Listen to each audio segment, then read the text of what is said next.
Hello everyone. तो कैसे हैं आप? आई एक्सप्लेन हिंदी में आपका स्वागत है। ये ग्रीन प्लम आइलैंड का सेकंड चैप्टर है। फर्स्ट चैप्टर में हमने देखा था कि जब शान अपना नाम बताता है तो यूमिन सोचता है क्या क्यू का पूरा नाम यान वान क्यू है। कुछ टाइम बाद हम देखते हैं यूमिन अपनी और शान की हाइट को कंपेयर कर रहा होता है और मन में सोचता है ये कितना टॉल है। लंबा होना कितना अच्छा लगता है। मैं भी लंबा होना चाहता हूँ। मैं कल से हर दिन दूध पीऊँगा और सुबह जल्दी उठकर दौड़ लगाऊंगा।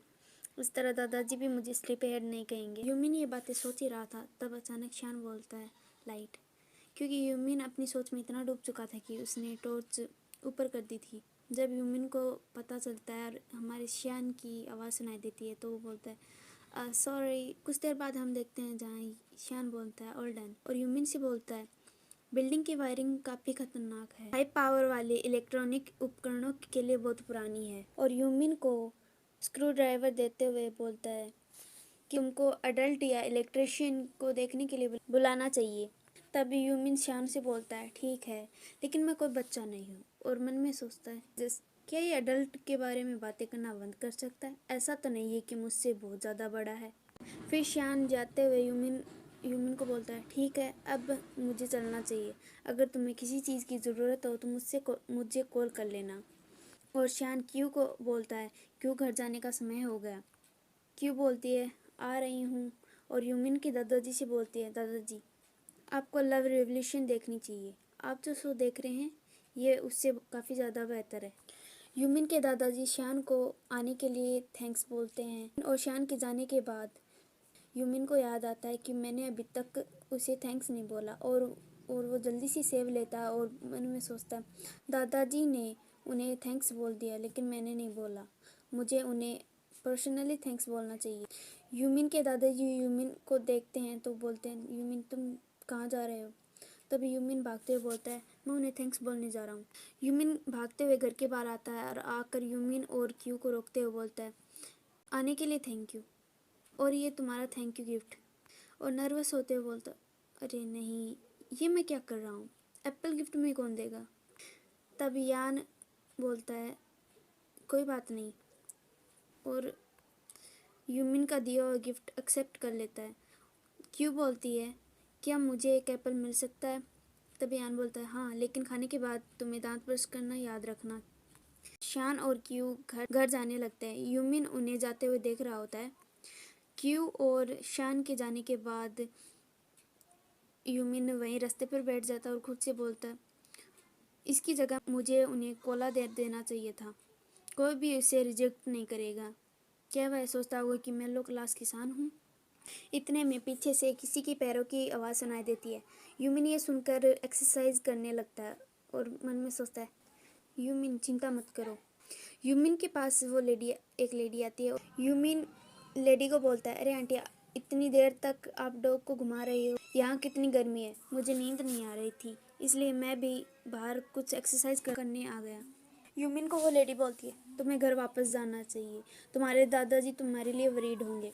अगर तुम्हें नींद नहीं आ रही तो तुम एक गिलास दूध पीने की कोशिश करो। और मैंने तुम्हारे दादाजी से सुना है कि तुम अब उनके साथ ही रहने वाले हो, ये तो अच्छी बात है। उनके पास अब रहने के लिए कोई तो कंपनी होगी। तुम्हारे दादाजी ने तुम्हारा हमेशा वेलकम किया है यूमिन। तब यूमिन उस लेडी को बोलता है आप चिंता मत कीजिए आंटी, मुझे पता है ये मुझे यहाँ घर जैसा महसूस होता है। और सैड होते हुए मन में सोचता है जब मुझे सिंथेसिया मिला मैंने काफ़ी लोगों के असली रंग देखे।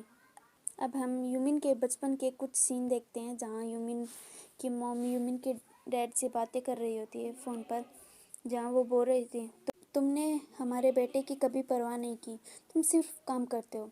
और ये बातें यूमिन पीछे खड़ा सुन रहा होता है। यूमिन बोलता है उस दिन से मुझे लग रहा था कि मॉम और डैड की शादी नहीं टिक पाएगी और सब कुछ वैसा ही हुआ जैसा मैंने सोचा था। उन्होंने डिवोर्स ले लिया, मॉम को एक नया पार्टनर मिल गया। मैं उन दोनों के बीच थर्ड व्हील नहीं बनना चाहता था, इसलिए मैंने उनसे कहा कि मुझे दादाजी के साथ रहना है। इससे कोई फ़र्क नहीं पड़ता कि मॉम ने मुझे बोलकर रुकने के लिए कहा, लेकिन उनकी मूड वैल्यू उनके सिर के ऊपर मुझे दिखाई दे रही थी। वे बहुत खुश थी। दादाजी के घर पर आने के बाद उन्होंने मुझे मेरा कमरा दिखाया और मुझसे कहा यहाँ काफ़ी जगह हैं, तुम वहाँ मत जाना। फिर यूमिन बोलता है कभी कभी मुझे सिंथेसिया से नफरत होती है, लेकिन इसकी वजह से मुझे लोगों के असली रंग देखने मिलते हैं। लकीली मेरे लिए दादाजी वास्तव में खुश हैं कि मैं यहाँ हूँ। नेक्स्ट डे का सीन देखते हैं, जहाँ साउथ स्ट्रीट पर यूमिन और सनरुई जा रहे होते हैं। यूमिन सनरुई से बोलता है, तुम मुझे कहाँ ले जा रहे हो और हमें कितना टाइम लगेगा? तब सनरुई बोलती है, हम बस पहुँच ही गए। यूमिन एक बुक स्टोर को देख के बोलता है, बुक स्टोर? लेकिन तुमको कब से पढ़ना अच्छा लगने लगा? तब सनरुई बोलती है, तुम्हारा क्या मतलब? मुझे हमेशा से पढ़ना पसंद था। तब यूमिन बोलता है, सच में? सनरुई बोलती है, ठीक है, मैं इसे एडमिट करती हूँ कि मुझे वहाँ एक लड़का पसंद है। तब यूमिन सनरुई से बोलता है, तुम्हें ये बात जल्दी कहनी चाहिए थी। यूमिन बुक स्टोर में एंटर होते हुए मन में सोचता है, यहाँ कितनी ठंड है। बुक स्टोर में सनरुई यूमिन से बोलती है, तुम यहाँ कुछ किताबें क्यों नहीं ढूंढते?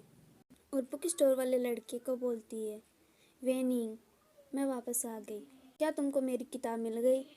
यूमिन उन दोनों को देखता है और मन में सोचता है, इस खूबसूरत छोटी चीज़ ने सनरुई को आकर्षित करने के लिए क्या किया होगा? 75 इसकी मूड वैल्यू, लेकिन ये ना तो पीला है और ना ही गुलाबी। मुझे लगता है कि सनरुई को अभी लंबा रास्ता तय करना होगा। चलो कुछ नहीं, किताबें खोज लेनी चाहिए। किताबें खोजते हुए यूमिन मन में सोचता है, सीढ़ियों की दोनों तरफ बहुत सारी किताबें। क्या ये जगह फायर सेफ्टी की जांच में पास आई होगी? वैसे कोसांग का घर भी ऐसी बहुत सारी किताबों से भरा हुआ था। सनरुई ने इस आइलैंड पर एक बुक स्टोर ओनर के बारे में कुछ बताया था।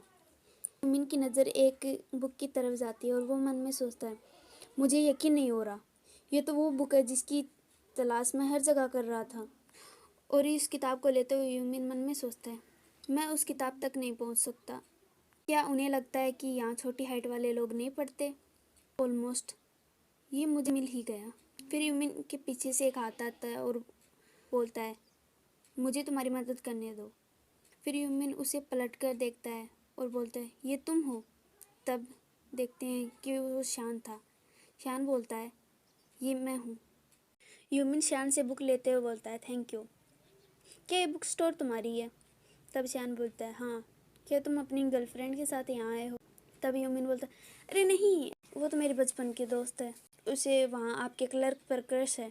तब शान बोलता है, ओह अच्छा, तो ऐसी बात है। वो एक असली लेडी मैन है, उसके बहुत सारे प्रशंसक हैं। तुम्हारी बचपन की दोस्त को चीज़ों को आगे बढ़ाने की ज़रूरत होगी। तब यूमिन बोलता है, अच्छा ऐसा है, मैं ये मैसेज आगे ज़रूर बढ़ाऊँगा। इतने में सनरुई की आवाज़ सुनाई देती है, जो यूमिन से बोल रहे थे, यूमिन अब घर जाने का टाइम हो गया। तब यूमिन स्टोर से वापस जाते हुए शान को बोलता है, ओके तो मुझे अब चलना चाहिए, बाय बाय। शान भी रिप्लाई करते हुए शी यू सून बोलता है। अब सीन शिफ्ट होता है, हम एक कैफ़े का सीन देखते हैं जहाँ सनरुई और यूमिन बातें कर रहे होते हैं। सनरुई बोलती है, मुझे अभी भी वह बुक नहीं मिली जो मैं चाहती थी। हाउ सैड ना।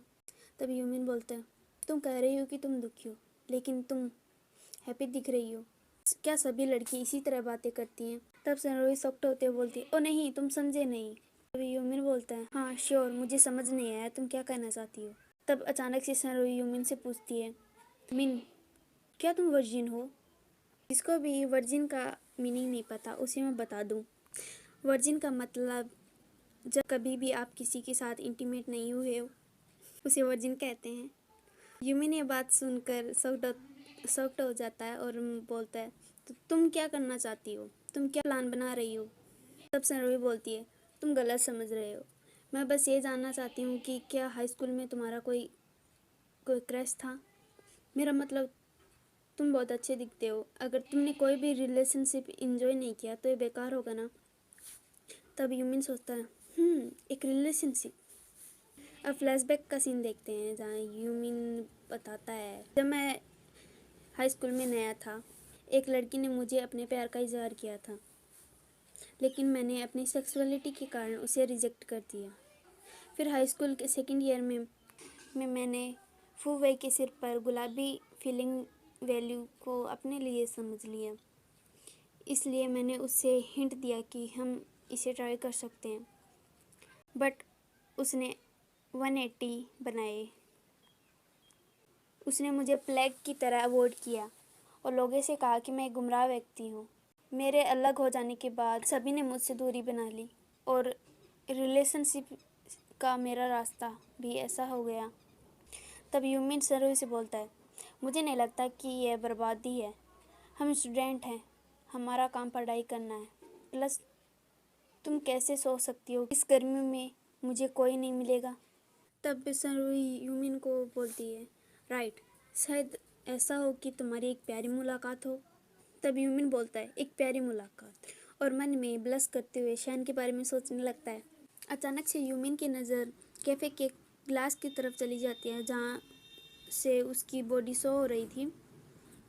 वो देखता है कि उसके सिर पर सिंबल पिंक कलर का हो गया होता है। फिर वो अपनी आंखों को रब करता है और फिर से ग्लास की तरफ देखता है और सोचता है, ये हुई ना बात। मैं किसी ऐसे पर्सन के प्यार में कैसे पड़ सकता हूँ जिससे मैं अभी भी मिला हूँ। फिर यूमिन सोचता है, मुझे हमेशा बिलीव है कि टाइम के साथ प्यार ज़रूर आएगा। और फिर से वह गिलास की तरफ देखता है और मन में सोचता है, देखो वहाँ कुछ भी नहीं है। फिर अचानक से यूमिन के सिर का सिंबल येलो हो जाता है और यूमिन शॉक्ड होते हुए सोचता है, ये पीला कैसे हो गया। और यहीं हमारा सेकंड चैप्टर का दी एंड हो जाता है। मिलते हैं अगले चैप्टर में, तब तक के लिए tata bye bye good bye.